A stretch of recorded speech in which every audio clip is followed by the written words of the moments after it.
우리를 예수님께서 흘리신 십자가의 보혈로 치유하신 하나님 아버지, 이 시간 두렵고 떨리는 마음으로 머리를 숙였나이다. 이 시간 우리를 만지시며 역사하시고 특별히 우리의 이기심과 교만한 죄를 용서하여 주시옵소서. 회개하라 천국이 가까웠다 들려주셨던 주님의 귀한 음성, 이 시간도 마음에 새길 수 있도록 인도하여 주옵시고, 오늘 드려지는 주일 밤 예배를 통하여 주님의 크신 역사 맛보게 하여 주시옵소서. 예수님 이름으로 간절히 기도하옵나이다. 아멘. 하나님의 말씀 옵니다. 하나님의 말씀은 구약 에베소서 4장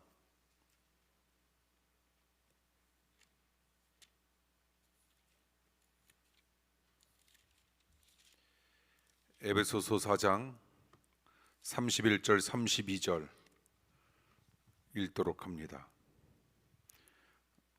지난 시간에 이어서 들려주시는 말씀 31절 제가 읽도록 하겠습니다.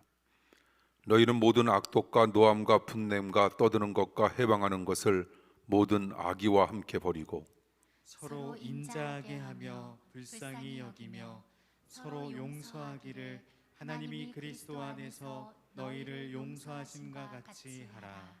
아멘. 아멘. 기도하겠습니다. 오늘 들려주시고자 하는 하나님의 귀한 말씀처럼 우리로 하여금 서로 인자하게 하시고 불쌍히 여기게 하시며 서로 용서하게 하소서. 하나님께서 그리스도 안에서 우리를 용서하신 같이 우리도 용서케 하여 주시옵소서. 이 시간 들려주시는 귀한 말씀을 바탕으로 우리에게 주어지는 험난한 인생을 믿음으로 이겨가게 하여 주시옵소서. 이 시간 대면 예배와 비대면 예배를 통하여 하나님의 말씀을 사모하며 주일 밤 예배에 임하는 모든 성도들을 주님께서 반드시 만지심을 믿습니다. 역사하여 주시옵소서. 예수님 이름으로 간절히 기도하옵나이다. 아멘. 우리는 하나님을 용서해야 하나님이라 이렇게 우리는 하나님의 속성을 이야기할 수 있습니다. 그래서 하나님의 가장 위대한 속성 가운데 하나가 바로 용서입니다. 그러므로 우리가 하나님의 마음을 가지고 하나님의 뜻대로 살기 위하여 우리는 무엇보다 지난 시간의 말씀을 여러분들이 혹시 기억하신다면 우리는 용서를 정말 잘 할 줄 알아야 합니다. 지난 시간의 말씀을 간단하게 요약하자면 용서는 그냥 잊어버리는 것이 아니다라고 하는 말씀을 저는 첫 번째 말씀으로 전해드렸습니다. 남으로부터 받은 상처를 잊어버리려고 하는 태도는 필요하지만 잊어버리는 것 자체가 용서는 아니다라고 하는 말씀입니다. 둘째, 용서는 잘못을 눈 감아주는 것도 아닙니다. 잘못을 그냥 지나치는 것은 문제를 감추게 하는 것이지 문제를 해결하는 뚜렷한 방법이 아니기 때문입니다. 셋째, 용서는 심리를 이해하는 것도 아닙니다. 중요한 건 이해가 안 되어도 기꺼이 우리는 용서하는 것, 주님께서 용서하라 말씀하셨으니 우리는 용서하는 것, 이것이 또한 주님께서 부족한 우리들에게 들려주신 하나님의 귀한 메시지입니다. 넷째, 용서는 자책하는 것이 아닙니다. 살면서 내 탓이오를 잘 해야 하는 것 분명 중요한 일이지만 무조건 자기 탓으로만 돌려서도 안 된다는 겁니다. 그렇다면 용서란 도대체 무엇일까? 첫째, 용서라고 하는 건 잘못된 상황을 바르게 직시하는 것, 이것을 가리켜 우리는 용서라 이렇게 말할 수 있습니다. 구체적인 잘못을 인식하지 아니하고 그저 막연히 용서한다라고 이야기한다면 오히려 그것은 혼란된 감정의 앙금만 남을 수 있다는 겁니다. 누군가를 진정으로 용서하기 위하여 우리는 자신에게 가해진 상처와 고통을 직시하고 잘못된 것에 대한 분명한 인식이 우리의 마음 가운데 뚜렷하게 있어야 한다는 겁니다. 용서란 무엇일까? 둘째, 용서라고 하는 건 자신의 분노를 직시하는 것, 이것을 가리켜 우리는 용서라 이렇게 표현할 수 있습니다. 참된 신앙인으로서 마음속에 미운 감정을 가졌다라고 하는 것을 인정하고 싶지는 않지만 그런 감정들이 실제로 있다는 사실을 직시하는 용기만큼은 우리가 분명히 가져야 합니다. 그 분노의 감정을 숨기고 부정하면서 상투적인 믿음의 말로 그 감정을 떨쳐 버릴 수 있다라고 생각할는지 모르지만 절대로 떨쳐 버릴 수가 없다는 겁니다. 그러므로 자신 안에 있는 분노를 부정하고 사신을 외면하려고 하면 진정한 성령의 역사가 우리의 심령 가운데 임할 수 없다라고 하는 사실을 우리는 기억해야 합니다. 이것까지 성령의 도움이 필요할까라고 생각할는지 모르지만 그것까지 성령의 도움이 필요하다는 겁니다. 우리가 이 땅 속에서 우리가 받아야 할 선물 가운데 우리가 구해야 할 가장 중요한 기도의 제목이 있다면 그것은 무엇일까? 우리는 성령을 구하는 겁니다. 구하는 자에게 주신다고 약속하셨던 하나님의 귀한 말씀처럼 성령 받기를 구하면 주님께서 반드시 우리에게 성령을 허락해 주실 줄 믿습니다. 그럴 때 우리의 감정도, 우리에게 인면한 모든 어려운 문제들도 내가 풀어가는 것이 아니라, 내가 풀 수 있는 것이 아니라 성령님께서 대신 풀어주시고 성령님께서 역사하시는 놀라운 은혜를 우리는 맛보면서 우리에게 주어지는 험난한 인생을 믿음으로 살아나갈 수 있다는 겁니다. 그러므로 우리는 성령 받기 위하여 끊임없이 노력해야 하고, 성령의 역사 없이 우리에게 주어지는 삶을 살아가기 힘들다라고 하는 사실 또한 우리는 명심하면서 살아야 할 겁니다. 어떤 사람이 가정에서 큰 상처를 받았습니다. 그 상처가 깊어질 무렵 성경을 보다가 우연히 마태복음 10장 36절의 말씀을 접하게 됩니다. 사람의 원수가 자기 집안 식구라는 말씀입니다. 그는 생각합니다. 원수는 가족이구나. 그것이 보편적인 진리다. 이렇게 생각하니 잠시 마음이 편해졌습니다. 그러나 그 편해진 마음이 며칠 가지를 못했습니다. 자신의 상처 입은 감정을 숨기면 진정한 마음의 평안은 주어지지 아니한다라고 하는 겁니다. 기독교 상담학에서는 주로 이런 말을 합니다. 당신이 상처를 묻어두면 그것은 곧 미움을 묻어두는 것이고, 당신이 상처와 미움을 묻어두면 그것은 치유의 가능성까지 묻어두는 것이다 라고 하는 유명한 말씀이 있습니다. 자기의 연약함을 솔직하게 인정하고 자기에게 있는 분노의 감정을 솔직하게 인정해야 그때부터 진정한 용서가 우리의 삶 가운데 끊임없이 부족한 나를 통하여 나와 관련된 많은 사람들에게 아름답게 전파될 수 있다는 겁니다. 사랑하는 성도 여러분, 성령의 소중함, 성령의 중요성, 성령의 위대함, 그래서 우리가 반드시 성령을 받아야 한다라고 하는 것, 우리가 하나님 앞에 구함으로 말미암아 하나님께서 우리들에게 주시고자 하는 가장 좋은 것 가운데 하나, 하나님이 우리와 함께 하신다라고 하는 임마누엘의 성령, 우리 성령 받음으로 말미암아 그 속에서 펼쳐지는 놀라운 용서를 바탕으로 우리가 임한 가정과 우리가 임한 교회와 우리가 임한 사회 속에 아름다움을 끊임없이 전파하며 살아갈 수 있는 믿음의 교우 되길 간절히 축원합니다. 하나님께서 그런 멋진 걸음을 걷고자 몸부림치는 사랑하는 성도님들에게 반드시 함께 해주시는 은총과 은혜를 더하여 주실 줄 믿습니다. 셋째, 용서라고 하는 건 그리스도의 십자가를 직시하는 겁니다. 우리가 잘못을 직시하고 아픔을 느끼고 그리고 분노를 인정한 후에 우리는 그렇다면 어떻게 해야 할까? 주님의 십자가를 우리는 반드시 붙들어야 합니다. 주님의 십자가가 말해주는 가장 핵심 메시지가 있는데 그것은 무엇일까? 용서입니다. 우리는 주님의 십자가를 붙들어야 하는데, 그래서 오늘 본문 32절 말씀해 보니 서로 인자하게 하며 불쌍히 여기며 서로 용서하기를 하나님이 그리스도 안에서 너희를 용서하신 같이 너희도 용서하라라고 하는 바울 선생님의 메시지가 있습니다. 우리는 이 말씀을 가리켜 흔히 용서의 헌금률이라 이렇게 말하기도 합니다. 용서는 남이 내게 해주기를 원하는 대로 남에게 행하라, 이런 원리를 뛰어넘어 오늘 본문에 나와 있는 하나님의 귀한 말씀처럼 하나님께서 그리스도 안에서 우리를 용서하신 대로 우리도 용서하라라고 하는 그 말씀으로 우리는 폭넓게 용서의 의미를 받아들일 수 있다는 겁니다. 용서 힘듭니다. 그렇기 때문에 우리는 성령님을 의지하는 겁니다. 용서가 힘들 때마다 주님의 십자가를 우리는 바라다보는 겁니다. 그러면 불가능할 것 같았던 용서가 가능해지는 역사가 임할 수 있음을 우리에게 나타내 주고 있는 겁니다.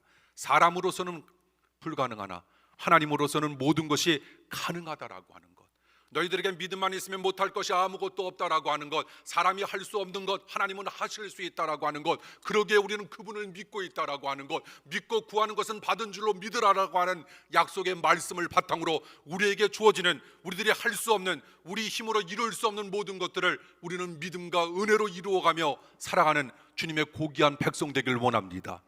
하나님께서 그런 멋진 삶을 살고자 몸부림치는 여러분들의 삶 속에 날마다 동행해 주시는 동행의 축복이 함께함을 우리는 믿으면서 날마다 나아가야 할 줄 믿습니다. 어느 날 인도의 한 정부 관리가 그가 변화받게 된 이야기를 들려줍니다. 이렇게 말입니다. 그는 유럽으로 유학을 떠나면서 부도덕한 행위에 첫 발을 내디뎠습니다. 그의 아내는 신실하고 순결하고 절개 있는 아내였습니다. 그는 유학을 마치고 돌아와서도 이중적인 생활을 하게 됩니다. 그럼에도 불구하고 아내는 그를 철저히 신뢰합니다. 결국 그는 그의 죄의식을 숨길 수 없어 자신의 죄를 아내에게 털어놓기로 결심합니다. 이건 용기이고 용서를 구한다라고 하는 성령님께서 허락해 주시는 너무나도 멋진 마음입니다. 결심은 했지만 그 남자는 두려웠습니다. 자기의 사랑하는 아내가 이 상황을 과연 견딜 수 있을까? 아내가 나를 버리면 어떻게 할까? 그래도 그는 그 문제에 정면으로 맞서기로 마음을 굳힙니다. 그래서 방으로 아내를 불러들인 다음 문을 닫고 그 이야기를 합니다. 그러자 아내는 죽은 사람처럼 창백해지면서 벽 쪽을 향해 비틀거리며 걸어가더니 벽을 기대서 눈물을 끊임없이 흘립니다. 벽에 기댄 모습이 십자가에 못 박힌 모습처럼 그 남자에게 보인 겁니다. 그 모습을 바라다 보면서 그는 자신의 죄가 아내를 십자가에 못 박는 것을 느끼게 됩니다. 그때 그는 아내의 작은 십자가에서 주님의 큰 십자가의 의미를 깨닫게 됩니다. 잠시 후 아내가 그를 떠나지 않았고 그가 새로운 생활을 하도록 오히려 아내가 그 남편을 돕겠다고 말했을 때 그는 그것이 그리스도 안에서 새로운 시작을 의미하는 것이라 그는 느끼기 시작했고 그때부터 새로운 삶을 시작하여 지금도 잘 살고 있다는 이야기입니다. 우리가 주기도문을 하면서 우리는 이런 고백을 드리지 않습니까? 우리가 우리에게 죄 지은 자를 사한 것 같이 우리 죄를 사해 달라고. 우리는 그 기도대로 어떻게 살 수 있을까? 오직 성령님이 그 일을 가능케 하실 수 있다는 겁니다. 그 성령님의 도움을 의지해 우리는 무엇을 털어버려야 할까? 미움을 털어버려야 합니다. 암탉이 병아리를 품듯 잘못을 계속 곰곰이 생각하고 미움과 상처를 좀처럼 털어 놓지 못한다면 그런 마음에 진정한 하나님의 축복은 임할 수 없다라고 하는 사실을 우리는 또한 기억하면서 살아가길 원합니다. 성령 받길 원하고 성령이 임재하길 원한다면 우리는 거룩한 삶을 살아야 합니다. 깨끗한 삶을 살아야 합니다. 사람이기 때문에 우리는 사단 마귀가 쳐놓은 함정에 끊임없이 빠져들 수 있다라고 하는 겁니다. 중요한 건 다른 거 아닙니다. 회개하는 겁니다. 회개하는데 어떻게 해야 할까? 철저히 회개하는 겁니다. 그래서 우리는 거룩한 삶으로 승부하는 겁니다. 그럴 때 하나님께서 거룩한 마음으로 승복하지 않은 하나님의 사랑하는 자녀에게 주시고자 하는 엄청난 풍성한 축복이 도대체 어떤 것인가라고 하는 사실을 우리는 날마다 기억하고 생각하면서 우리에게 주어지는 삶을 살아간다면 우리의 삶은 그래서 날마다 기쁨의 삶, 감사의 삶, 기도할 수 있는 아름다운 삶이 될 수 있다는 겁니다. 지금 이 시간 우리 모두 주님의 십자가를 깊이 묵상해 봅시다. 십자가에서 나오는 진리의 빛은 우리들로 알고 무엇을 깨닫게 해줍니까? 내게 상처를 준 사람이 내게 빚진 것은 우리가 주님께 빚진 것에 비해 얼마나 작은 것인가? 이 사실을 깨달은다면 우리는 용서하지 못할 것이 없고 우리는 넓은 마음으로 모든 것을 품어낼 수 있는 넓은 바다와 같은 넓은 마음의 수용자가 반드시 될 수 있다는 겁니다. 그 사실을 깨닫는다면 진정으로 용서하는 마음이 우리네 마음 가운데 나의 힘이 아닌 성령님께서 허락해 주시는 힘으로 말미암아 생기기 시작한다는 겁니다. 이제 용서를 통해 우리 모두 꿈을 회복하길 원합니다. 하나님은 주님의 멍에를 지는 사람에게 하나님의 준비된 축복을 뚜렷하게 보여주신다는 사실 또한 우리는 기억하면서 남은 인생 주님의 십자가 붙들고 살아가시는 여러분들의 멋진 삶이 되길 간절히 축복합니다. 지금 세상은 용서가 없는 세상. 그러나 중요한 건 용서가 없으면 우리에게 희망도 없다는 겁니다. 하나님의 말씀에 의지하여 성령님과 함께 더불어 동행하는 삶 속에 소망도 믿음도 사랑도 희망도 용서도 능력도 생겨날 수 있음을 우리는 꼭 기억해야 합니다. 그래서 하나님은 우리를 통해서 용서의 연쇄 반응 일으키길 주님은 원하고 계시는데, 그래서 우리는 흔히 용서를 가리켜 우리는 영혼의 치료약이라 이렇게 말하고 있는 겁니다. 용서가 없이는 우리 영혼도 온전히 치유받을 수 없고 용서가 없이는 우리는 절대로 남을 치유할 수도 없다는 겁니다. 용서해야 가정과 교회와 사회 사랑의 연쇄 반응이 일어남으로 말미암아 우리가 임한 곳에 아름다운 역사가 끊임없이 울려 퍼질 수 있다는 겁니다. 물론 우리의 힘과 생각으로는 용서할 수 없습니다.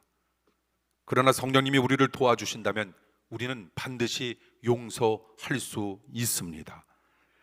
사람의 영혼은 무엇에 가장 자석처럼 이끌려옵니까?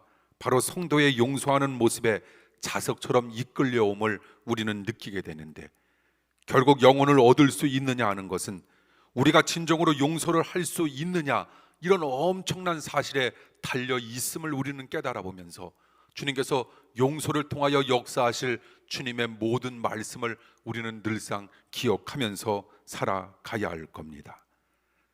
세계 2차 대전 직전 파리에 앙리코라고 하는 이태리계 프랑스인이 살고 있었습니다. 어느 날 밤 그는 자기가 운영하는 목재소 뜰을 걷고 있었습니다. 바로 그때 두 사람의 그림자가 트럭에서 뛰어내려 그의 목재 더미가 있는 곳으로 걸어오고 있는 겁니다. 이 장면을 바라다 보면서 목재소 주인은 앙리코는 주님께 지혜를 갈구합니다. 주님, 이 상황 속에서 저는 어떻게 해야 합니까?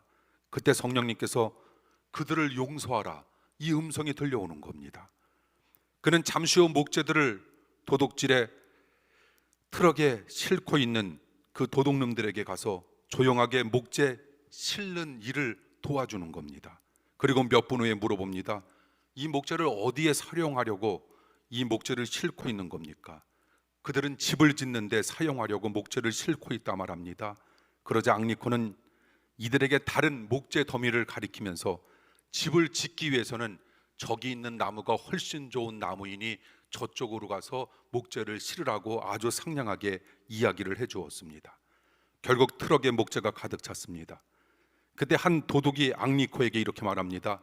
당신은 참 우리의 좋은 도둑 파트너라고. 그때 앙리코가 말합니다. 나는 도둑이 아닙니다. 나는 이 목재소의 주인입니다. 이렇게 이야기를 하는 겁니다. 그러자 이 말을 듣고 두 명의 도둑은 소스라치게 놀랍니다. 그때 앙리코는 계속적으로 말합니다. 두려워 마십시오. 경찰을 부르지 않았어. 당신들에게 한 가지 말 좀 하고 싶어서 이렇게 당신들을 도와준 것이요. 그리고 복음을 전하기 시작합니다. 3분이 지나지 않아 그들은 회개하게 되었습니다.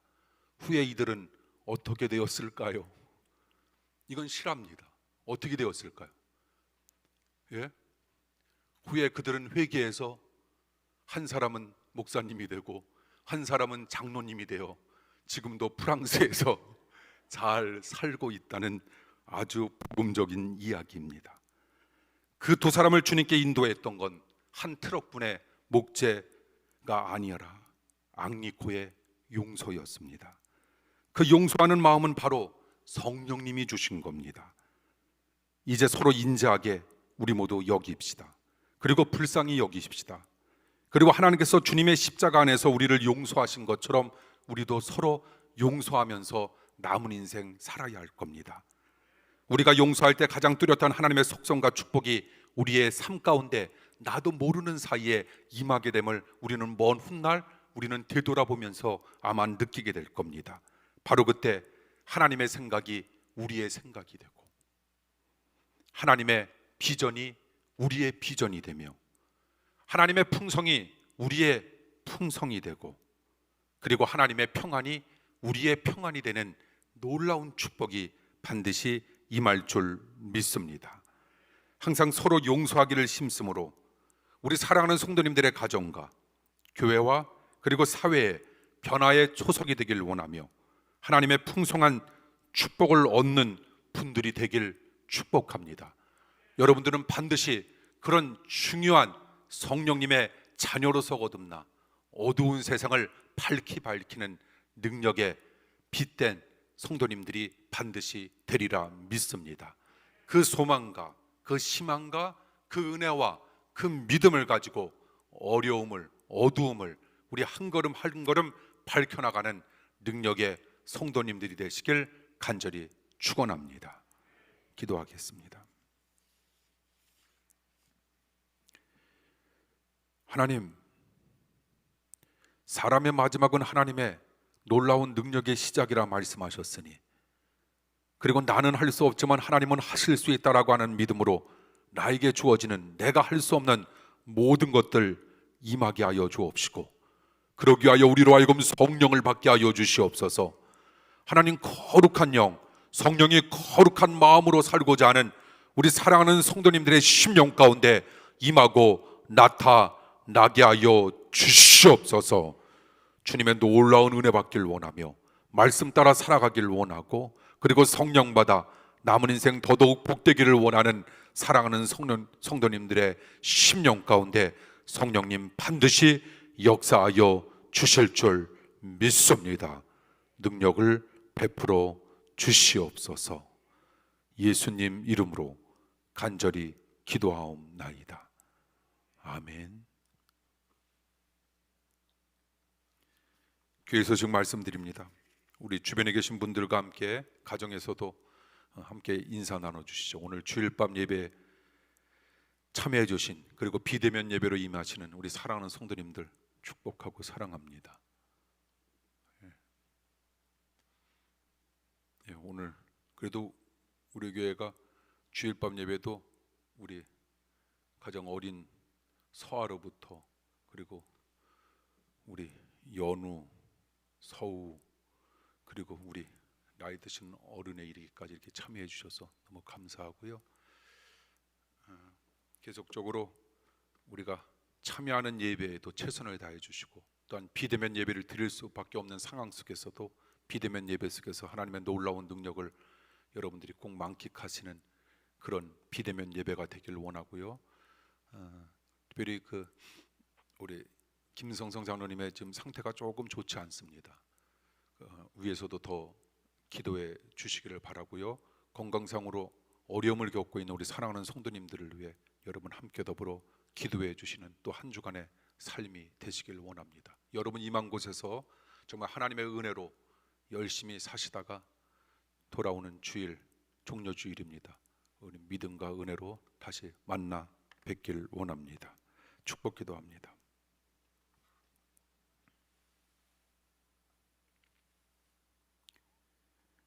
지금은 하나님 사랑과 예수님 은혜와 성령님 감동하심이 주일 밤 예배에 임한 사랑하는 모든 성도들과 영원히 함께하여 주옵시고, 특별히 김성성 장로님 남은 삶이 복되게 하시며 마지막까지 주님께서 지키시며 인도하여 주옵시길 간절히 축원하옵나이다. 아멘.